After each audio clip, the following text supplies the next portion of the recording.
My stepmother insists on taking the place of my unofficial daughter's mother, but her stepdaughter puts her in her place at her wedding and hers. This is a story about my unofficial daughter, Elsa. Elsa is the daughter of a dear friend of mine, whom I will call Mary. Mary and I had been friends since high school. Although we had less contact during college because she was studying abroad, we remained close.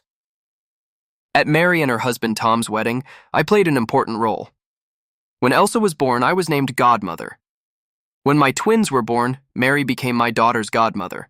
We were part of each other's families, honorary aunts and uncles. 14 years ago, Mary fell ill with cancer. My husband and I stepped in to help in any way we could. Elsa was 10 years old at the time of the diagnosis. At first, things seemed to be going well until they weren't. Mary died when Elsa was 11. We were all devastated. Mary's parents had left Mary some family jewelry as heirlooms. When Mary was dying, she made her will. I'll be honest, Tom is a good man at heart, but he has no backbone and does everything to avoid confrontation. The man is worse than me.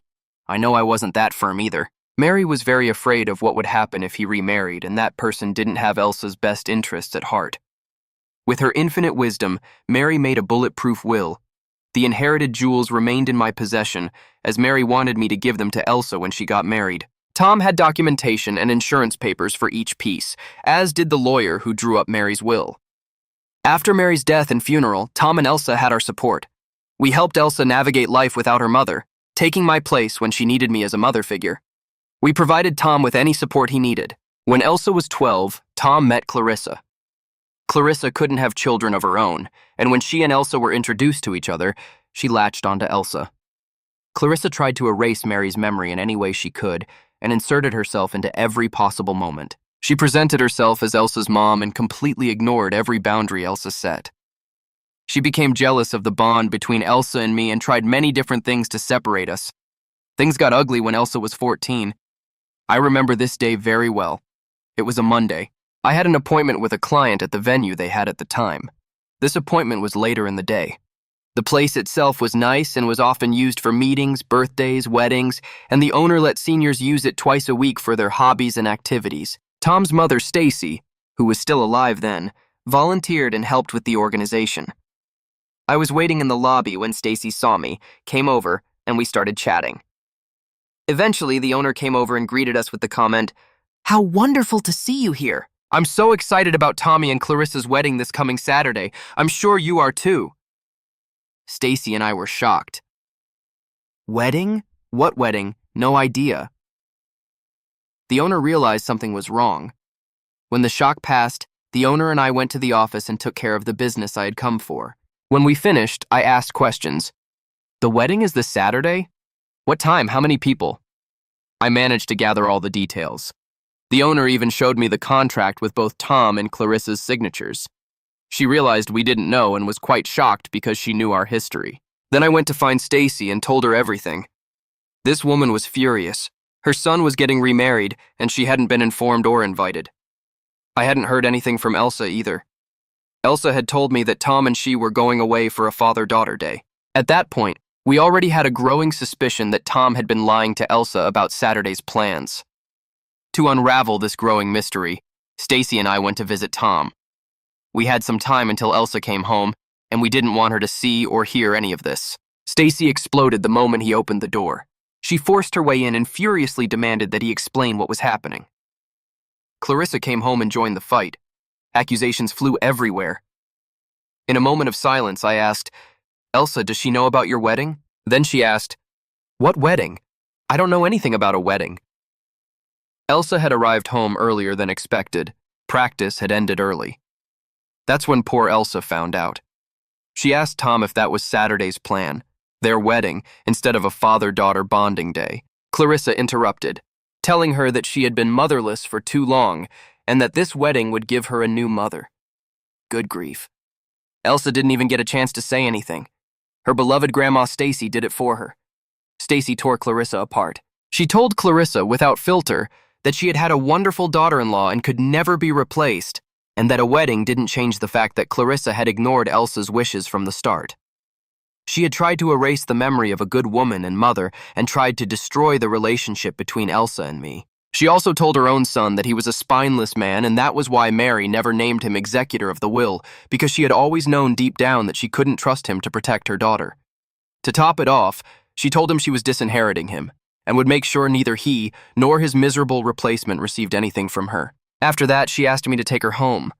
Elsa was furious and wanted to live with her grandmother. Tom and Clarissa said no. Elsa came to our house, but we couldn't do anything. Tom tried to threaten us, saying he would forbid Elsa from coming to see us if we did or said anything. My husband laughed in his face, asked if he was Clarissa's lapdog now, and said we didn't need to do or say anything to condemn him or Clarissa in Elsa's eyes, because we couldn't do better than what they themselves were doing. Elsa was quiet for the next few days. They became the talk of the town. Stacy had told many people what was happening. People love drama. Saturday arrived. Our children had a prearranged sleepover with relatives, something we saw as a blessing in disguise. We were nervous. We decided to go see Stacy because we assumed she was just as anxious. At 11:30 in the morning, Tom called us furiously, asking where Elsa was. We had no idea what he was talking about. After some back and forth and telling him to drop the legal threats, we found out. Apparently, Clarissa had bought Elsa a dress for the wedding. It was absolutely not Elsa's style. But oh well, it's not like Clarissa listened to what Elsa said. Elsa decided to buy herself a black dress and shoes as if she were in mourning. She managed to sneak it in, and when she asked for privacy to change, she spilled a drink on the dress Clarissa had bought her, and then put on the black dress. But it didn't stop there. Clarissa still hadn't put on her wedding dress. She had reserved a room that had something like a sliding wall separating two rooms, each with beds, a vanity, etc. She had stored her wedding dress in the front room, and she was in the other where the stylist was busy doing the blushing bride's hair and makeup. Elsa snuck in and put itching powder in Clarissa's dress. Then she left as silently as she had entered. Tom exploded when he saw his daughter. Elsa didn't care. She showed him the dress Clarissa had given her and sat at the front of the venue. When Clarissa saw her, she seemed very angry but focused on the ceremony. She was visibly uncomfortable and kept tugging at her dress and scratching herself. When the famous line, "Speak now or forever hold your peace," was uttered, Elsa gave her speech. Later, the venue owner called us and told us what was said. Elsa spoke about what Clarissa had done and hadn't done, how Tom had failed her as a father, and that Clarissa would never be her mother, along with a few other things. Then Elsa left the venue. Tom tried to call her, but Elsa ignored his calls. Stacy managed to contact Elsa and went to pick her up. Afterwards, she called Tom and basically told him that his granddaughter would spend the rest of the weekend at her house and that she would take her back on Sunday afternoon. Elsa was quiet, but had a look of satisfaction. We hugged her a lot and told her she was always welcome in our home and that she was loved. On Sunday afternoon, Stacy took Elsa home. According to Stacy, Clarissa looked like a slice of raw meat from all the scratching. Clarissa started freaking out as soon as they entered the house, yelling at Elsa, "You ruined our wedding!" This was out of line and my personal favorite. "How could you do this to your mother?" How I wish I could have seen this with my own eyes. When those words came out of Clarissa's mouth, Stacy slapped her. She told Clarissa that she would never say that to Elsa again, that she was not her mother, and that opening her legs for her son didn't change that fact. Stacy tore into them, telling them that if they even thought about prohibiting her or me or my husband from being in Elsa's life or making Elsa's life more difficult, she would make their lives hell. Then she left. Tom and Clarissa didn't attempt anything until Stacy died when Elsa was 16. Stacy kept her word, disinheriting her own son. He only received what the law allowed him. The rest went to Elsa. As Elsa was a minor when the will was changed, Stacy named 2 executors to ensure that Elsa received what Stacy left her. This included her apartment and some savings. Can you guess who those 2 were? If you thought of my husband and me, give yourselves a cookie. We knew. Yes. Did we say anything to Tom and Clarissa before Stacy's death? No. Did they lose their minds? Yes. Did we care? Absolutely not. Did they try to contest the will? Of course they did. Did it matter? No. Stacy made sure that several independent doctors declared she was in full possession of her faculties before making the will. And since she had also given Tom his legal inheritance, he couldn't do anything. Tom called us after the court's decision to try to get us to give him the role of executor of the will, along with Mary's belongings that she had given to me. He tried to say that as Elsa's father and Mary's widower, he had more right to that role. We simply hung up, and he didn't try again. When Elsa turned 18, everything was transferred to her. Elsa moved out of the house and slowly rebuilt a relationship with Tom, and to a certain extent, with Clarissa. Clarissa calmed down a bit after Stacy's slap, and Elsa became an expert at setting boundaries with both of them. My husband and I stayed out of it. After Tom's attempt to meddle in Elsa's inheritance, both from her mother and her grandmother, we had no contact. We didn't contact them, and they didn't contact us. We always supported Elsa in the following years. She went to college, traveled abroad, got a job, and built her life. Update 1. A couple of weeks ago, I made a post about my unofficial daughter, Elsa. I read some comments, but instead of replying one by one, I'll comment here. People seem skeptical that Elsa bought her own black dress and shoes. Where did she get a black dress? Thrift stores existed 10 years ago. She went to our local one and got one. Where did she get the money? She had some birthday money and worked as a babysitter. Babysitting money? Yes, she loved playing with my children, and under my or my husband's supervision, she would watch them. We could do things while they had a great time, or when the children were already asleep, she could raid our pantry and fridge so we could have a night to ourselves. She also babysat a neighbor's child in this way. Itching powder? Yes, itching powder. It was popular at her school when all this happened. Elsa made some. Google existed 10 years ago and she used it on the dress. Why didn't she damage the wedding dress? Stacy, my husband, and I told her there are some things you don't do, even when you have a good reason to be angry. That's why, with the itching powder, the message was clear. The speech. A commenter said that's taken very seriously. I know. There was a huge fallout for them after the wedding because the people present had no idea what was going on. It cost them friendships and damaged their reputation. To this day, I'm not entirely sure what to think about it. Where did Elsa live after the fallout? As she was a minor with a living father, she had to live with Tom and Clarissa. Clarissa toned down a bit, but still had trouble accepting some of Elsa's wishes and boundaries. Additionally, Elsa started doing more extracurricular activities outside of school. She stayed with us and with friends, and as she got older, she took on more babysitting jobs to earn money. Fast forward to the present, today Elsa is 25. My husband and I are so proud of her, and I know Mary would be too. Elsa has her degree and got a job. She's been in a serious relationship with Jerome for over 5 years. They visit often, and we adore Jerome. He and Elsa treat each other as their priority, putting each other on a pedestal. Jerome is kind, has a great sense of humor, and is fiercely protective of Elsa, just as my husband is with me. The kids joked, asking if he was related to my husband because they have the same character. They're ridiculously similar. Jerome laughs about it because he is of African descent. The kids say his skin color is a beautiful blend of dark chocolate and milk chocolate, and they love him as if he were an older brother. We met his mother, the father is not in the picture, and became friends. She is a lovely and incredible woman. Just like Elsa, Jerome and his mother are part of our family. The relationship between Elsa, Tom, and Clarissa is, at best, unstable. Clarissa has mostly kept her head down, with some boundary-crossing behaviors. Elsa stops her every time she tries something that crosses an established boundary. They even managed to be respectful during Elsa's graduation ceremony and party.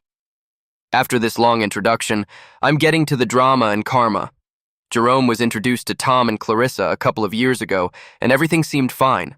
Now Jerome knows everything about the relationship between Elsa, Mary, Tom, Clarissa, my husband, and me. Although Clarissa acted relatively calm, he saw and heard things on his own, so he knows what Tom and Clarissa are like. 5 months ago, he came to our house. He knows how important we are to Elsa and how important she is to us. Elsa called us her other set of honorary parents. He told us how much he loved and adored her. Then he asked for our blessing to marry her.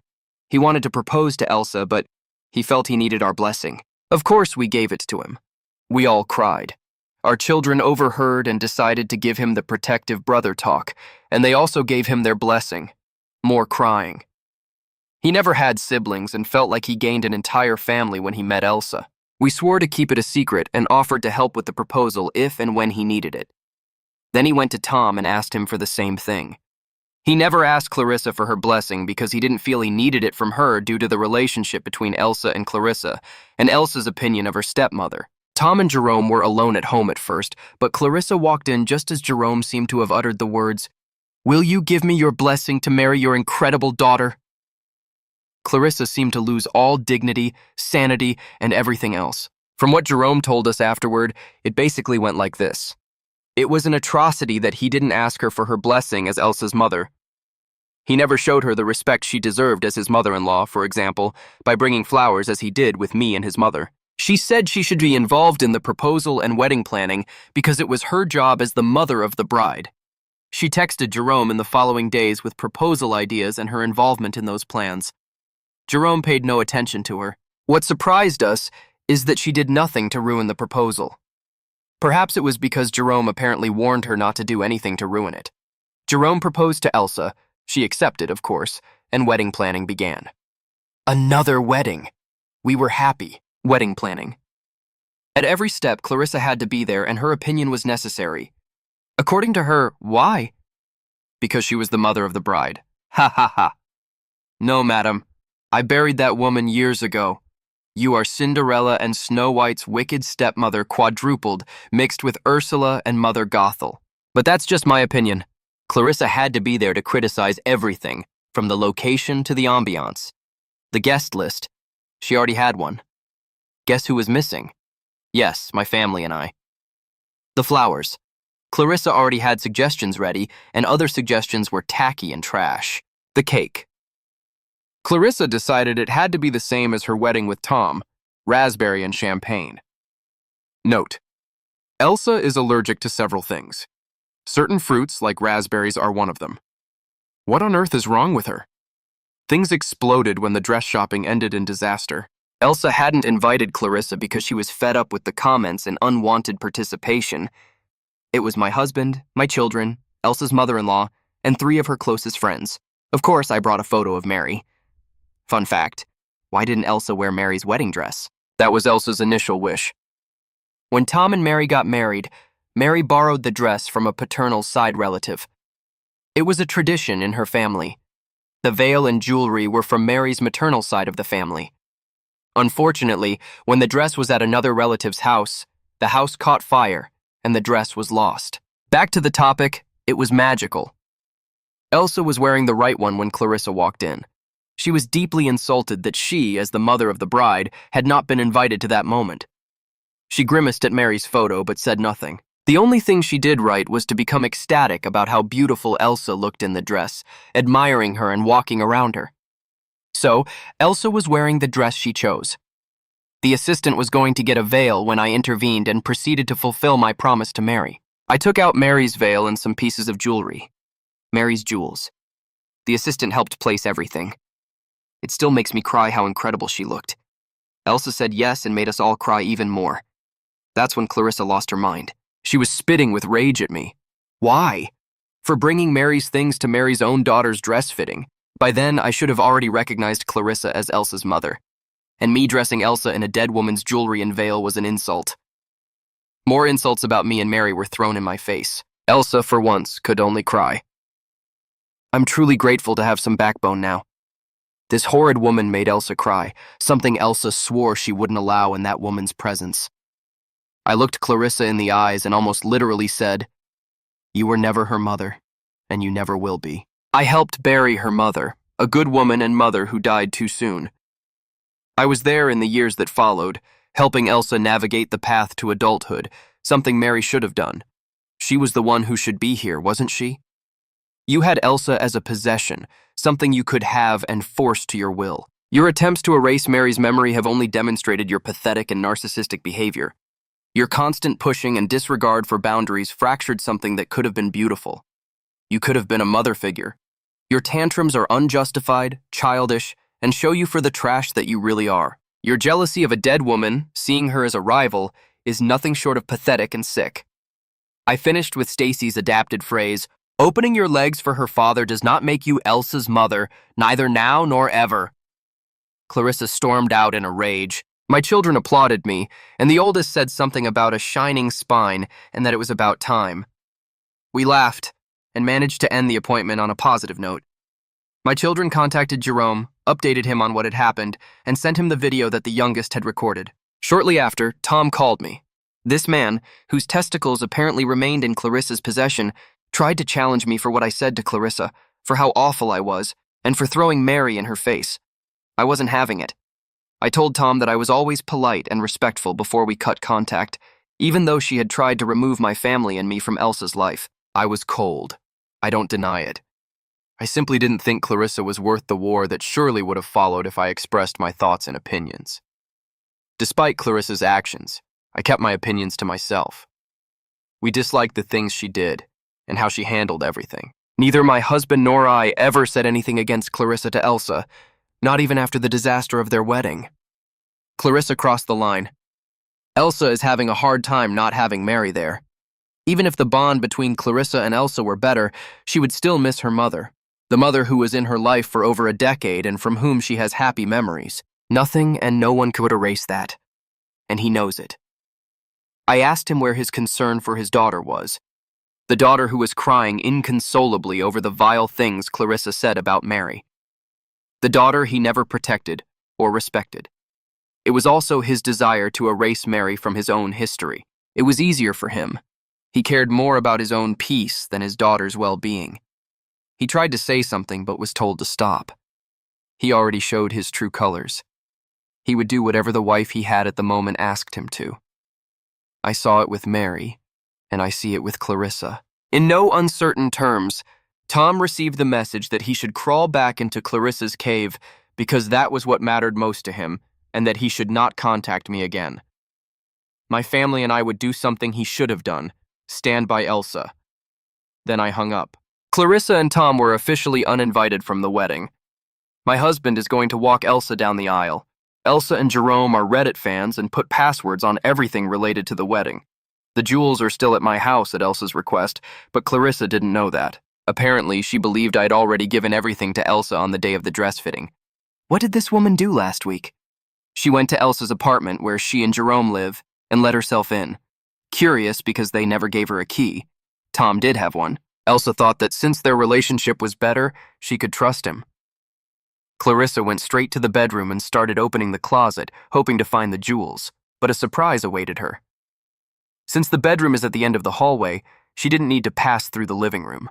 If she had, she would have met our beautiful, beautiful Lifu, who was having a sleepover because my husband, the children, and I were out of town at the time, and Elsa and Jerome offered to take care of him. Lifu is a very sweet and protective Rottweiler mix. For those who don't know him, our love looks dangerous, malicious, and ready to sink his teeth into any part of the body he finds. Once you're part of his family, he's a giant baby who loves cuddles, drools a little, and thinks he's a lapdog. Clarissa could have turned around and left if she had looked into the living room. Since she went straight to the bedroom, she couldn't. Lifu heard a noise, went to see who the idiot was entering his quote-unquote domain, and met Clarissa. Lifu stayed in the hallway, effectively blocking her exit. Elsa and Jerome came home and found Clarissa in the bedroom, screaming about a rabid dog while Lifu was outside the door. The home security showed that she literally peed herself when she saw Lifu standing near the door before slamming the bedroom door, screaming the whole time. Lifu didn't have to do anything but look cute to us and a little scary to others. The police arrived, and Clarissa was arrested. Tom tried to do damage control, saying something like he just wanted to keep the jewels safe. But Elsa told him to go to hell with more colorful words. She told them they were officially uninvited from her life this time, before hanging up. The recordings were handed over to the authorities. Elsa and Jerome took more precautions to ensure a peaceful wedding and honeymoon.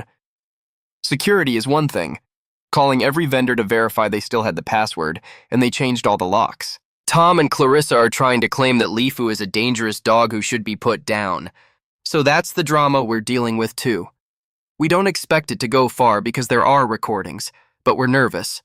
I'm worried about any maneuver from Tom and Clarissa now that the wedding date is approaching, and they are officially declared personae non gratae. To relieve the stress a bit, Elsa and Jerome came over yesterday. We opened a bottle of wine and watched a beautiful show called Stepmother and the Pea-Stained Pants. I'll keep you updated on any developments. Update 2. Elsa and Jerome have been dealing with the legal aspects of Clarissa's illegal entry into their home. The only good thing for Clarissa is that she has no prior record and didn't leave the house with anything. The mystery. The situation at the store raised suspicions. My oldest son thought it was strange that Clarissa knew when and where the dress appointment was if no one had told her or Tom. He mentioned it to Elsa. Elsa and Jerome were nervous that Clarissa and Tom were planning to do something to cause a scene at the wedding. Elsa, more than Jerome, talked about postponing the wedding, changing the venue, etc. My oldest mentioning that detail stressed her out to no end. We have a mole. But who? Reddit to the rescue. So Reddit came to the rescue. Thanks to all the people who shared their experiences. Since my children are avid readers, the oldest came up with a plan.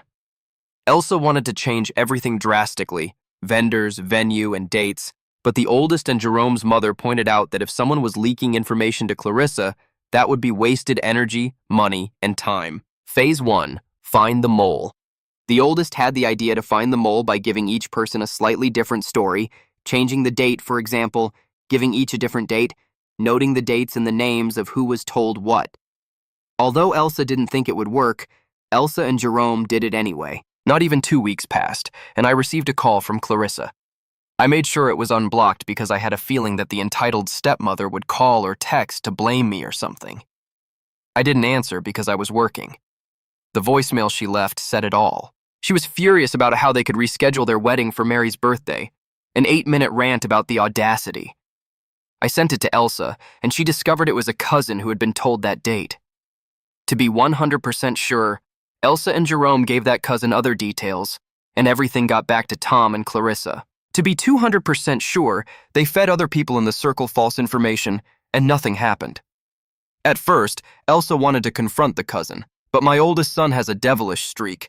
His eyes lit up, and he told them to lead them on a wild goose chase, keep feeding them false information, and keep the real day as it was. They already knew who was telling Tom and Clarissa everything while acting as a supportive relative in front of Elsa. The labyrinth of mischief.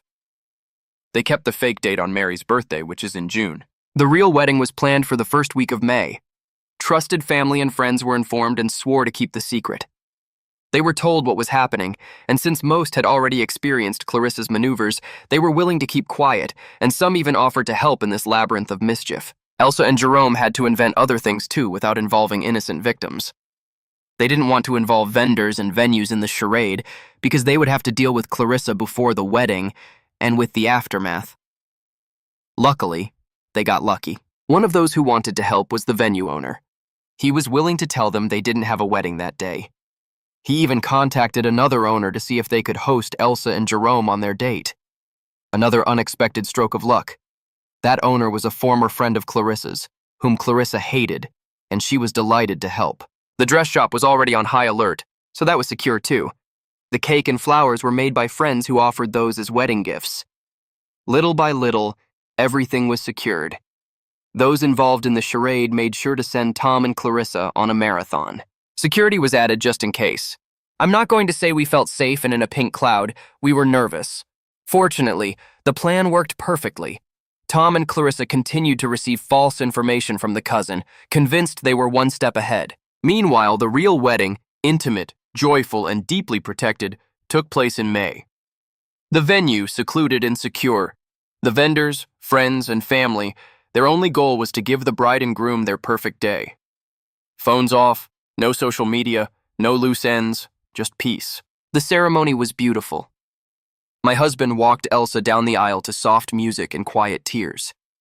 Jerome looked at her as if she were the only person in the world. The vows were personal, the food perfect, the laughter natural and real. It was everything they and we hoped for, and more. A photo of Mary was on a chair at the front next to one of Stacy.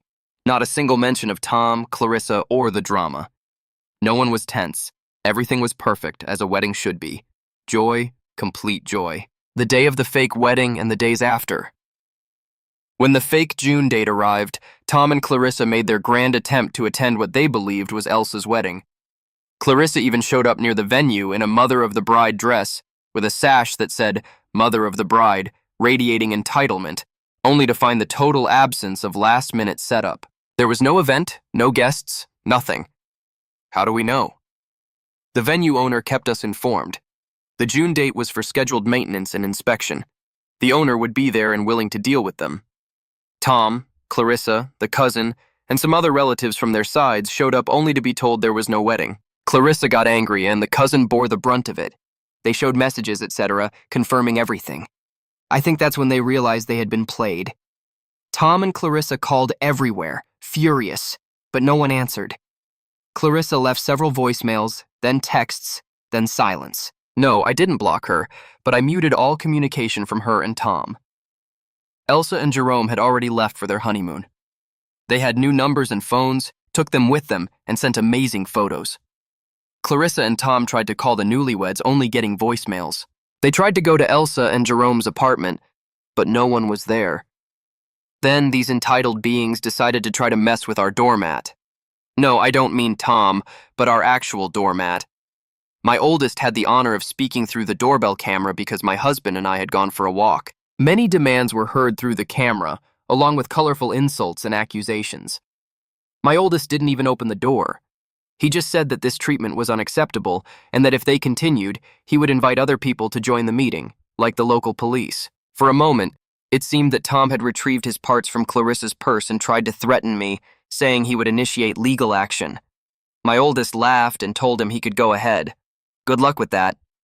They left shortly after. A copy of that illuminating interaction was saved, because you never know. If people like to dig their own graves, I'll gladly hand them the shovel or a machine. The aftermath. Elsa and Jerome decided to sell the apartment shortly after the boundary invasion.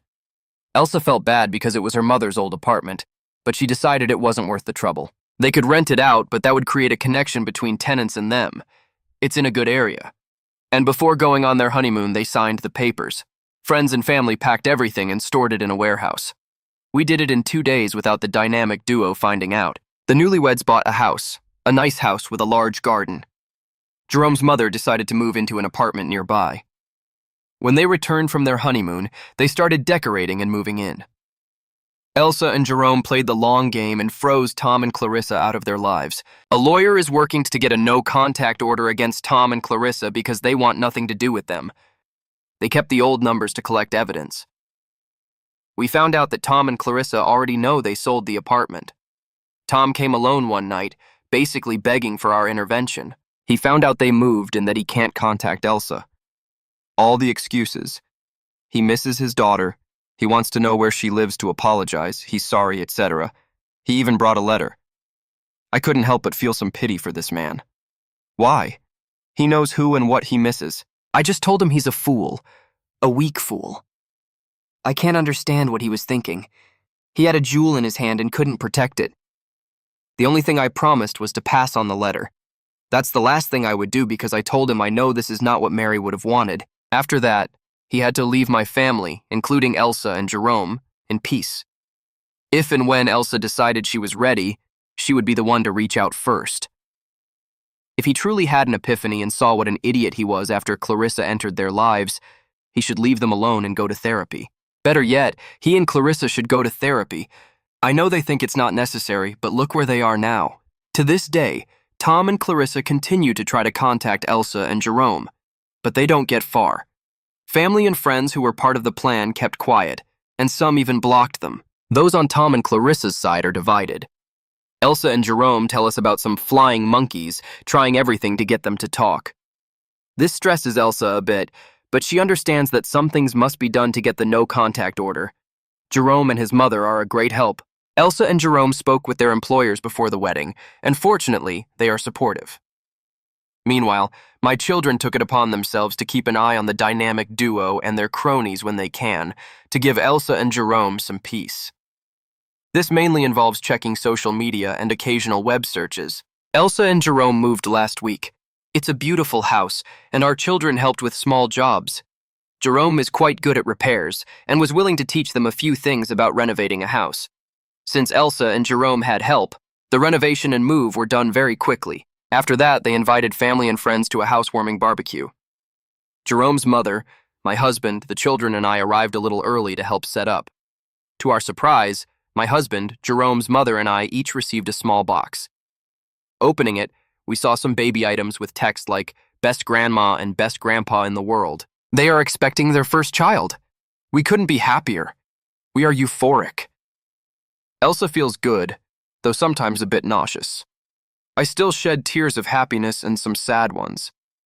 This is one of those times when I wish Mary could be here in person. Fortunately, she is here in spirit. I just hope Tom and Clarissa realize they made huge mistakes. Seek help and be at peace. A voice in the back of my head tells me more drama is coming my way and theirs. For now, I'm going to enjoy the peace life gives me. I'm going to start by teaching my children how to change diapers because they're bragging about becoming aunts and uncles and want to help.